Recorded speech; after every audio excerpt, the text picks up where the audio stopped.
శ్రీ గురుభ్యో నమ. శ్రీ మహాగణాధిపతయే నమ. ఇక ధనస్సు రాశి. ఈ రాశి వారికి మార్చి 18 నుంచి ఆదాయం 5, వ్యయం మార్చి 18 వరకు ఆదాయం 5, వ్యయం 5గానే ఉంటుంది. మార్చి 19 నుంచి ఆదాయం 14, వ్యయం 11గా ఉంటుంది. ఈ రాశి వారికి ఈ సంవత్సరం మే 25 వరకు చాలా మంచిగా ఉంది. అనుకున్నటువంటి ఒక వ్యాపారాలన్నీ కూడా నెరవేరడానికి ఆస్కారం ఉంది. వృత్తి వ్యాపారాలలో అభివృద్ధి కనిపిస్తుంది. మే 25 నుంచి గురువు అష్టమ స్థానంలో ఉండడం వల్ల, చతుర్థంలో అర్ధాష్టమ సంయోగం ఉండడం వల్ల కొన్ని చిన్న చిన్న ఇబ్బందులు రావడము, కొన్ని పెద్ద ఇబ్బందులు రావడము ఆస్కారం ఉంది. రాష్ట్రాధిపతి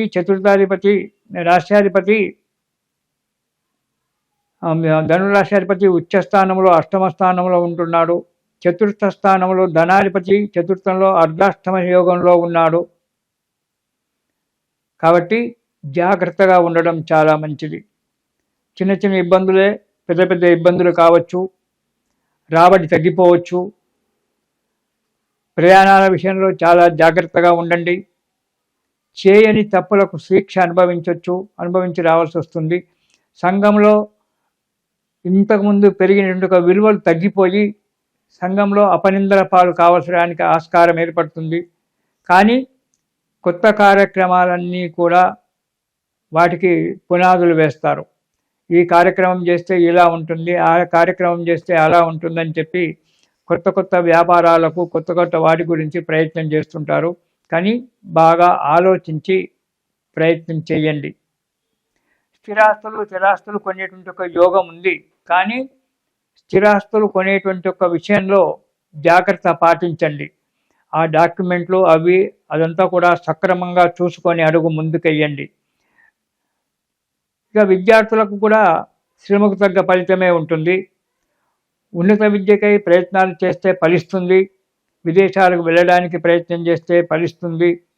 విదేశాల్లో ఉండబడిన ఒక విద్యార్థులు చదివి రాణించి మంచి గుర్తింపు పొందుతారు. విదేశాలలో ఉండేటువంటి ఒక వ్యక్తులు ఈ ధనుసు రాశి వారు అన్ని విధాలా అనుకూలంగా ఉంటుంది. కొన్ని అర్ధాష్టమ శనియోగం వల్ల కొన్ని ఇబ్బందులు రావడానికి ఆస్కారం ఉంది. కాబట్టి వాటిని తట్టుకోవడానికి జాగ్రత్తగా ఉండండి. ఫలితం సాధించుకోండి. ఉద్యోగులకు శ్రమకు తగ్గ ఫలితం ఉంటుంది. మీరు ఎంత ప్రయత్నం చేస్తే అంతే. ప్రమోషన్లు రావడానికి కోరుకున్న చోటికి బదిలీ కావడం అనేటువంటిది జరగకపోవచ్చు. కొందరికి కొన్ని విషయాలలో కష్టపడ్డ వారికి, అందుకని చెప్తున్నాను, శ్రమకు తగ్గ ఫలితం. మీరు మంచిగా కష్టపడి మంచిగా అక్కడ కార్యక్రమాలు చేసినట్టయితే మీకు అనుకున్న చోటికి ప్రమోషన్లు రావడం జరుగుతుంది. లేదా ఏదో ఒక చోటికి బదిలీ కావడం అనేటువంటిది జరుగుతుంది. ప్రైవేట్ ఉద్యోగస్తులకు జాగ్రత్త అవసరము. ఉద్యోగం మార్పిడి చేసుకుంటారు ప్రైవేటు ఉద్యోగస్తులు. కాబట్టి చేసుకునే ఒక కంపెనీ, మీరైతే ఆ కంపెనీ చూసుకుంటున్నారో అది ఎంతవరకు మంచిది, ఎలా ఉంటే మంచిదని దాని గురించి నిశ్చితంగా ఆలోచించి మీరు ఉద్యోగాలు మార్చుకోవడం మంచిది. ప్రైవేట్ ఉద్యోగస్తులు, గవర్నమెంట్ ఉద్యోగస్తులు జాగ్రత్తగా పనిచేస్తే మీకు ఫలితం ఉంటుంది. ప్రతి పనిలో ముందడుగు వేస్తారు. ఎందుకంటే జన్మాధిపతి రాష్ట్రాధిపతి ఉచ్చస్థానంలో ఉన్నాడు. కాబట్టి అష్టమ స్థానంలో ఉన్నప్పటికీ కూడా గురువు ఉచ్చస్థానంలో ఉంటున్నాడు. కాబట్టి ఆరోగ్యంగా ఉంటారు. చేసే ప్రతి పనిలో కూడా విజయం జరుగుతోంది. కాబట్టి అంతా విజయాలు జరుగుతున్నాయి కదా అని చెప్పి ఆలోచించకండి. ఇక్కడ మనకు ఎదురు చూసుకుంటూ అర్ధాష్టమ శనియోగం ఉంది. దానివల్ల అనారోగ్యం ఏర్పడము, యాక్సిడెంట్ లాంటివి కావడము, ఆపరేషన్లు కావడము ఇలాంటివి జరగడానికి ఉంటుంది. అది శని చేస్తుంటాడు. కాబట్టి చాలా జాగ్రత్తగా ఉండడం చాలా మంచిది. డబ్బు ఖర్చు విషయంలో కూడా చేయడం మంచిది.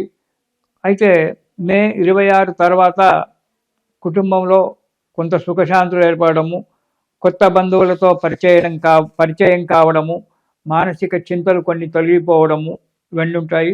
కొన్ని చిన్న చిన్న సమస్యలు మాత్రం ఉంటాయి. ఆ సమస్యలను నిదానంగా పరిష్కారం చేసుకోవడము, శాంతంగా పరిష్కారం చేసుకోవడం చాలా మంచిది.